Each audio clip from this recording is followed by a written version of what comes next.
Tere tulemast, rõõm on teid näha siin stuudios ja mina olen Sigrid Tammiste. Oleme siin täna Sotsiaalkindlustusametist koos Anna Vorobjovaga ja oleme laste heaolu osakonnast perelepituse koordinaatorid. Tere hommikust! Ja meil on hea meel näha tõesti nii palju inimesi täna siin kohal ja lastekaitsetöötajaid üle Harjumaa ja Tallinna ja täna siis meiega on liitunud ka psühholooge ja pereterapeute ja kõikidele küsimustele, mis meil on laekunud, vastame peale ettekannet. Meil on siis plaanis kõigepealt Annaga teha teile väike ülevaade riiklikust perelepitusteenuse süsteemist ja peale salvestust me saame siis vabas vormis arutada erinevaid küsimusi, mis on tekkinud ettekannete ajal ja seejärel me lõpetame salvestuse ja kogu see vestlus hakkab toimuma vabas formaadis. Oleme Annaga ette valmistanud ka küsimuste ja vastuste vooru, mis siis on enim esile tulnud küsimused kogu perelepitusteenuse protsessist ja kui meil midagi jääb siis vastamata, et kindlasti kasutage võimalust ja olge aktiivsed meie vabas arutelu voorus ja teeme siis ka ettepaneku tulla ekraanidele oma piltidega, et nii on meil lihtsam seda vestlust alustada, ka läbi viia ja seni, kuni toimuvad siis ettekanded, me küll vahepeale küsimusi ei võta, aga soovitame siis olla kogu infotunni ajal kaameratega sees. Ja minu poolt siis uuesti tere tulemast ja alustan siis oma slaididega ja teeme väikse ülevaate riiklikust perelepitusteenusest täna.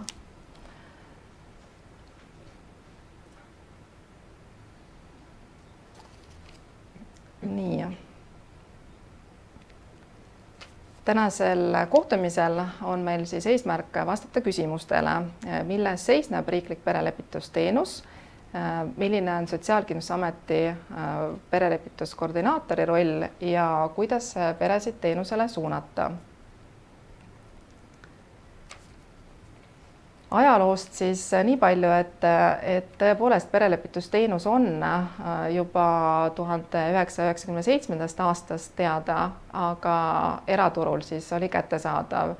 Ja täna on riiklikult koordineeritud perelepitusteenust ette valmistamas Sotsiaalkindlustusamet ja alates 2014. aastast on sellega alustatud ja meil on hea meel, et käesoleva aasta septembrist ka perelepitusteenuse seadus jõustub ja kogu Eestis siis saavad inimesed teenust tasuta. Ja mille poolest siis riikliku teenuse mille poolest siis riikliku teenus on kasulik, on siis ühtlane kvaliteet ja kättesaadavus üle Eesti, et teada on ka see, vaidlevaid peresi on palju, aga kuidas jõuda perelepitaja juurde ja kes on perelepitaja, seda päris täpselt vanemad ei tea. Ühtset koordineerimiskeskust on lihtsam hallata, info liigub kiiremini ja saavad nii kohtud kui ka pered siis ühest kohast kiiresti abi ja kindlasti on ka teenusele tagatud järelevalve ning teenuse kvaliteet, mis siis võimaldab nendel peredel olla kindel oma vaidlustest nad jõuavad ka lahenduseni sellisel kujul, nagu riiklik perelepitussüsteem neile siis seda pakub. Et mis siis on perelepitusteenus? Nagu sai mainitud, siis kohtus jõuab aastas vanematevahelisi vaidlusi nii hooldus- ja suhtluskorra küsimustes väga palju, ligi 4000 ja kuna nendes vaidlustes osalevad vanemad, kes siis on lahutamas, lisandub sellele arvule ka nende vanemate vaidlused kohtuväliselt, kes siis lähevad lahku kooselust ja kõikide nende lahutavate vanematega koos elavad lapsed siis on kaasatud nendesse vaidlusprotsessidesse ehk siis teadmata arv rahulolematuid lapsi.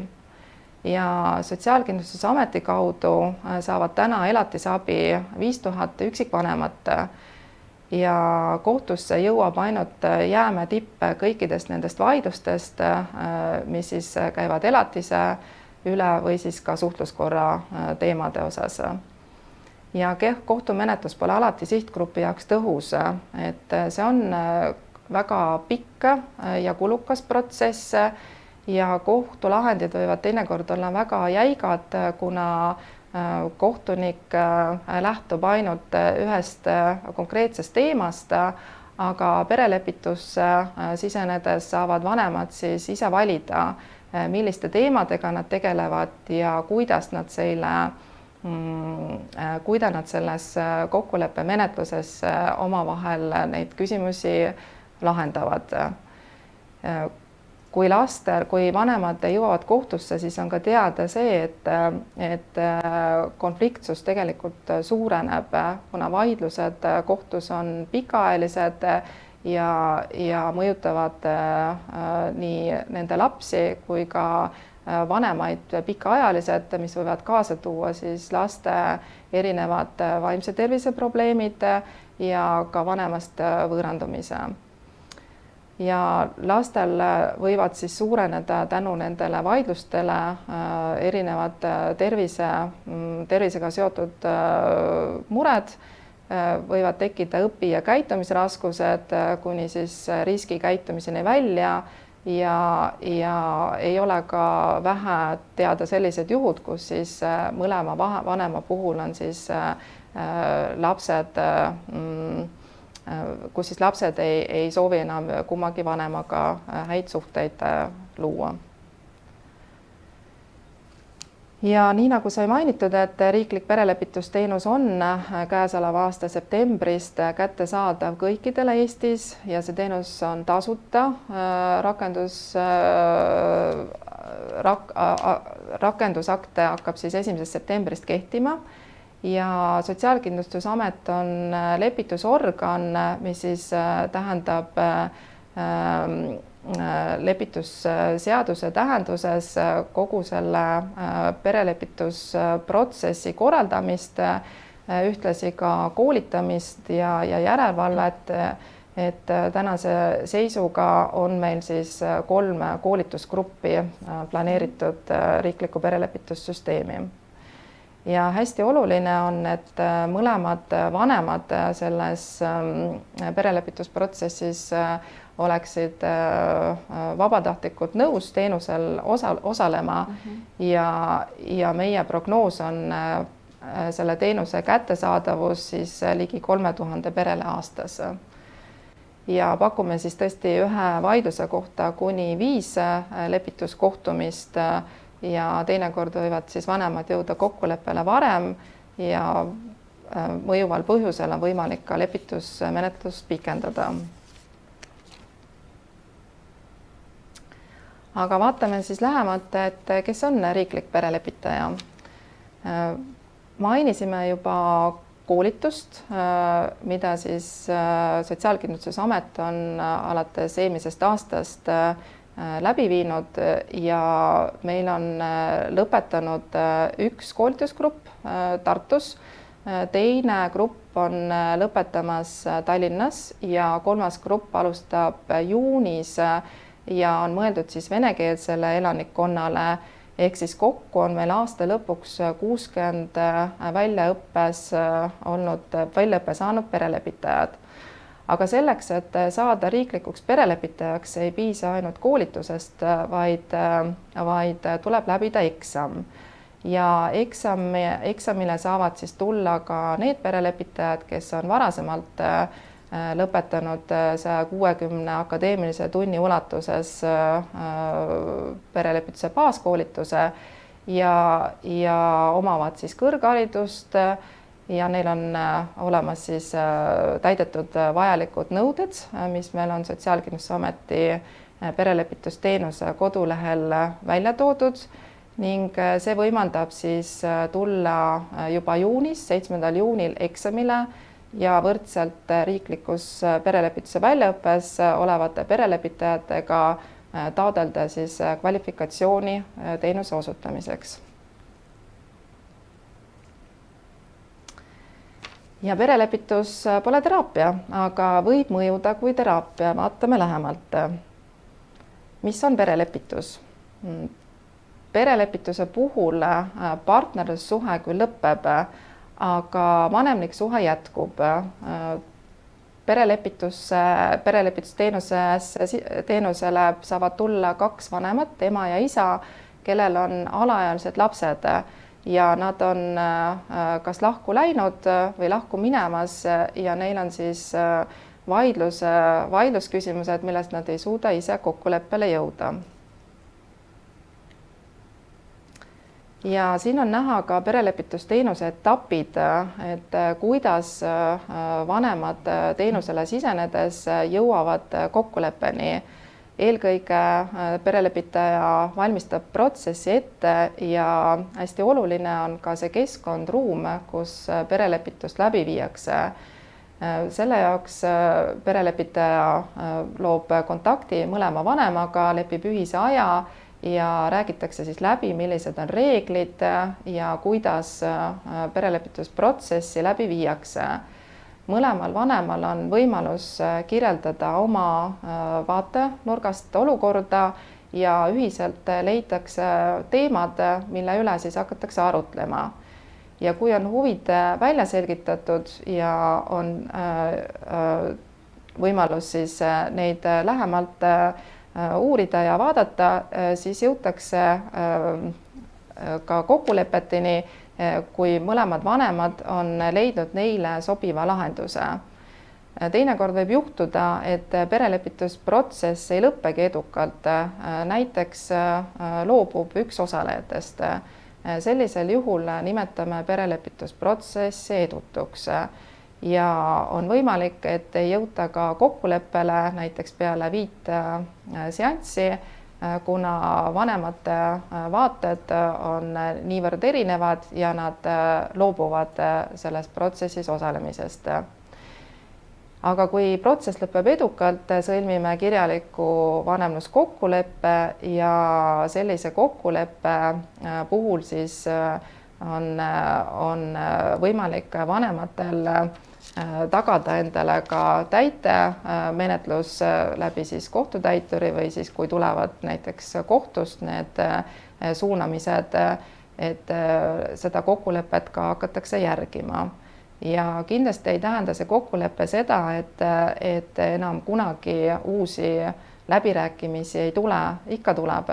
Kui vanemad tunnevad, et nad on jõudnud sellisesse olukorda, kus neil on laual uued teemad, nad saavad uuesti siseneda perelepitusprotsessi. Ja mille poolest siis perelepitus on erinev pereteraapiast?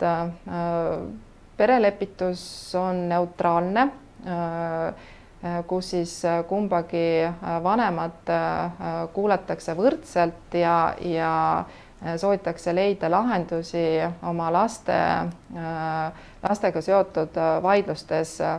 Aga pereteraapia on siis rohkem tervikperesüsteemi vaatab ja on siis suunatud lahendama neid probleeme, mis on nagu inimeste vahel. Perelepituse puhul on siis perelepitaja ehk vahendaja, aga see inimene, kes aitab vanematel lahkuminekuga paremini toime tulla ja tavaliselt on siis kohtumisi kuni 5 ja hästi toetav on siis kohtuvälistel kokkulepete puhul selline omavahelise suhtluse taastamine. aga pereteraapias soovitakse parandada seda perekonna toimetulekut ja neid kohtumisi võib olla rohkem, olenevalt siis, kui valmis on perekond selles protsessis osalema. Samamoodi kaasatakse lapsi, aga seal võidakse kaasata ka laiemat peresüsteemi, näiteks sugulasi. Samas perelepituses toimub teenus ainult ema ja isa vahel ja reeglina sinna ei kaasata kolmandaid osapooli. Pereteraapias ma võin lisada siia ka, et pereteraapias vaadatakse terve peresüsteemi, et sinna võivad olla kutsutud ka vanavanemad ja teised sugulased. Ja võib-olla siis perelepitus tegeleb olevikuga, hetkeolukorraga ja siis vaatab tulevikku, aga pereteraapias vaadatakse minevikku ka. Ja, et aitäh Anna nende täienduste eest, et meil ongi nüüd hea meel siin Annaga minna edasi küsimuste ja vastustega. Et küsingi kõigepealt Anna, et millistel juhtudel sobib üldse perelepitusteenus? Perelepitus on mõeldud lahku läinud või lahku minevatele alaealise lapse vanematele. Perelepitus on võimalik siis, kui mõlemad pooled tunnevad ennast võrdsena. See tähendab seda, et nad on võrdsed partnerid ja nad on nõus ühe laua taga istuda ja arutada, kuidas nad siis korraldavad oma lapse tuleviku elu. Ja see võib sobida isegi nendele vanematele, kes on juba lahku läinud aastaid tagasi näiteks ja nad ei ole rääkinud tükk aega ja siis nad võivad ikkagi pöörduda ja proovida kokku leppida. Ja Sigrid. Kas perelepitaja võib jagada infot väljaspool lepitust? Ja tegelikult see perelepitusprotsess on konfidentsiaalne ja see arutelu sisu ei kuulu avaldamiseks kolmandatele osapooltele. Samas, kui perelepitusteenus lõpeb vanemluskokkuleppega ja see allkirjastatakse, siis ligipääs on ainult täidesaatvatel ametiisikutel, näiteks kohtutäituritel, kindlasti Sotsiaalkindlustusameti koordinaatoritel, kes siis saavad omakorda suunata neid kokkuleppeid edasi. Ja perelepitusprotsessi sisu ei arutata teiste spetsialistidega, näiteks ei toimu arutelu ka lastekaitsetöötajate või kohtunike vahel, vaid ainult vastavalt vajadusele on tõesti see kokkulepe, vanemluskokkulepe siis kirjalikuks dokumendiks ja perelepitaja fookuses on eelkõige lapse huvid ja kui selgub näiteks protsessi käigus, et lapsed on ohus, et siis tõesti tuleb perelepitaja sellele reageerida. Aga Anna, kas perelepitusse kaasatakse kolmandaid osapooli ikkagi? Perelepitusprotsessi on lapsevanemate vaheliste kokkulepete sõlmimine, kes ise juba vastutavad nende täitmise eest. Nii et perelepituses võivad osaleda ainult lapsevanemad. Aga elus on ka erandeid. Näiteks kui inimesel ühel vanemal on kõneprobleemid, näiteks ta ei saa rääkida ja me peame selleks, et temaga vestelda, siis me peame viipekeele tõlki kaasata. Siis sellistel juhtudel võib olla see kolmas isik. Aga me praegu, meie lepitajad ei oska kaasata kolmandat isikut perelepitusprotsessi, aga nad tulevikus saavad seda väljaõpped. Nii et me suudame seda teha. Ja järgmine küsimus. Kui perel on pooleli kohtuprotsess, mis siis teha? Tegelikult võib kohtuga paralleelselt tulla ka perelepitusse. Aga siin peab siis teadma seda, et kohtutes käies on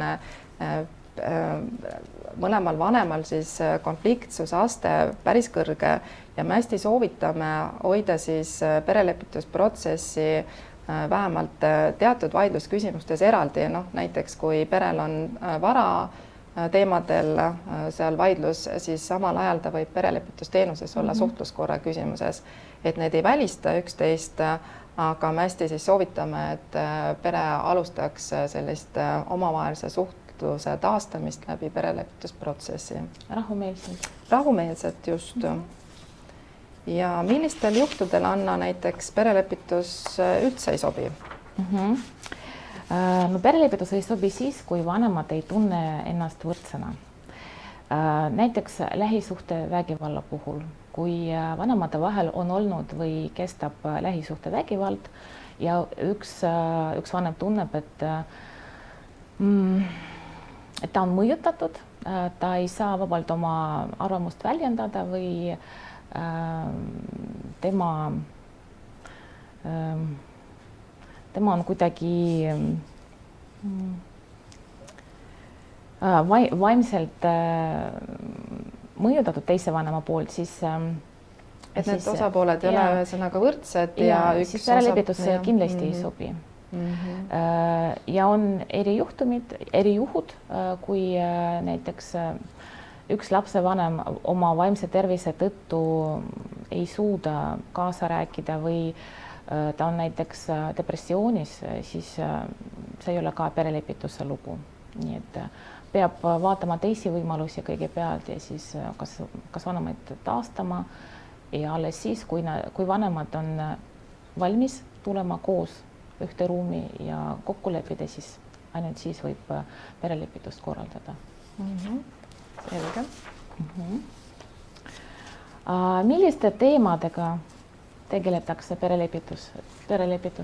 Sellest sa oled juba maininud. Jaa, mõningaid teemasid olen juba välja toonud ja mis ma tahaksin rõhutada, on kindlasti selle omavahelise suhtluse taastamine selleks, et oleks üldse kokkuleppeid võimalik sõlmida.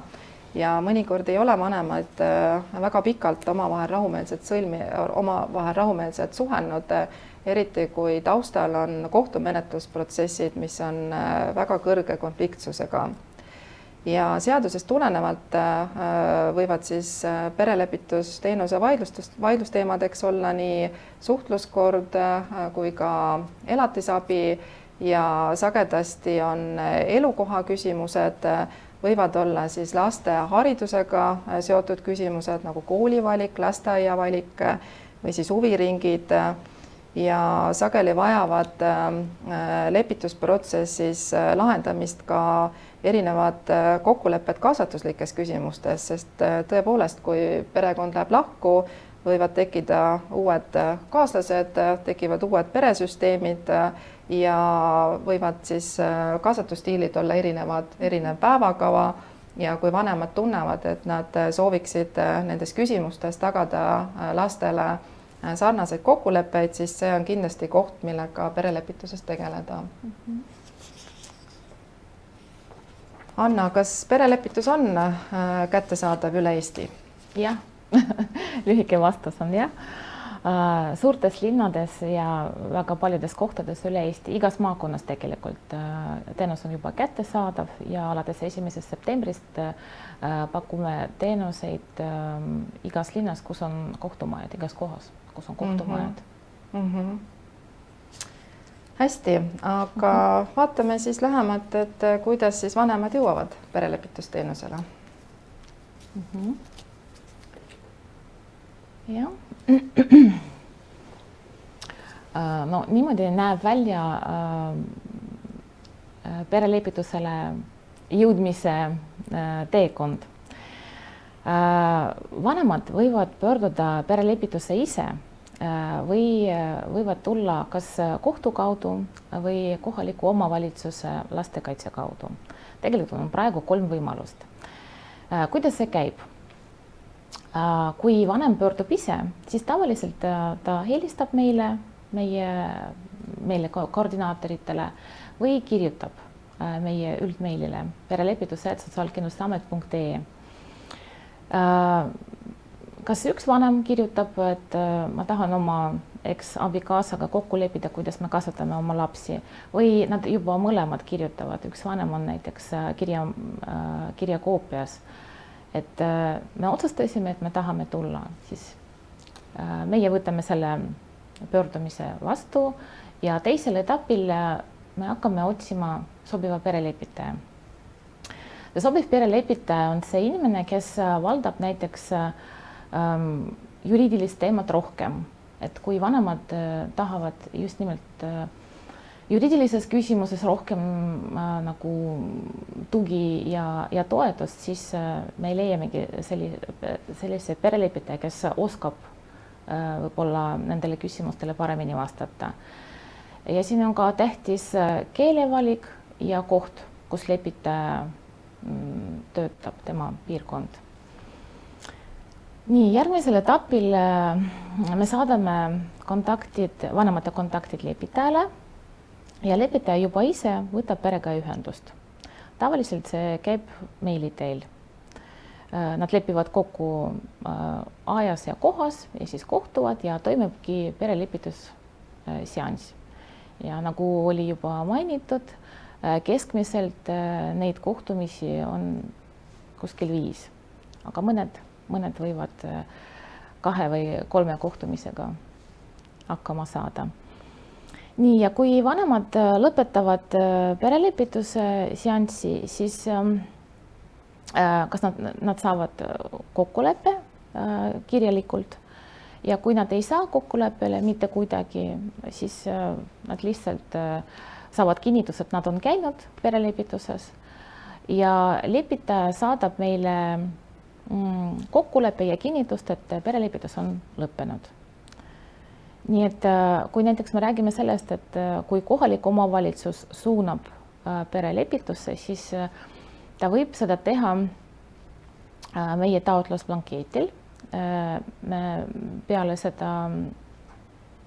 tänast päeva me saadame teile, kuidas välja näeb suunamis taotlusvorm ja tavaliselt me vajame kõige üldisemad andmed vanematelt, see on nende nimed, isikukoodid, kontaktandmed, aadressid ja laste andmed. Ja lühidalt me tavaliselt ootame ka seda, et oleks kirjutatud need teemad, milles vanemad ei suuda kokku leppida. Ja kindlasti seal peab olema märgitud koht ja keel, milles nagu tahetakse perelepitust saada.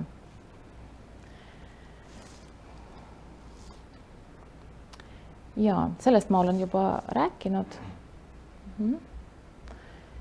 Ja kui lastekaitsetöötaja ei tea, mis teha, siis nad võivad alati meile helistada ja küsida, siis me saadame kõik juhiseid ja suuname ja arutame, kas see pere sobib perelepitusse või mitte. Nii, siin on meie tore perelepituse tiim. Meie kontakte saab leida Sotsiaalkindlustusameti koduleheküljel. Koordinaatorid siis Liilia, Anna, Jekaterina, Kätlin ja Sigrid. Te võite meile kirjutada, helistada. Ja meil on Facebookis oma leht ka olemas, riiklik perelepitus, nii et kui teil on võimalus, siis võite jälgida meid ja vaadata, sinna me postitame huvitavaid artikleid ja uudiseid perelepituse kohta. Ja meile saab alati kirjutada perelepitus@sotsiaalkindlustusamet.ee, et kõik küsimused on teretulnud.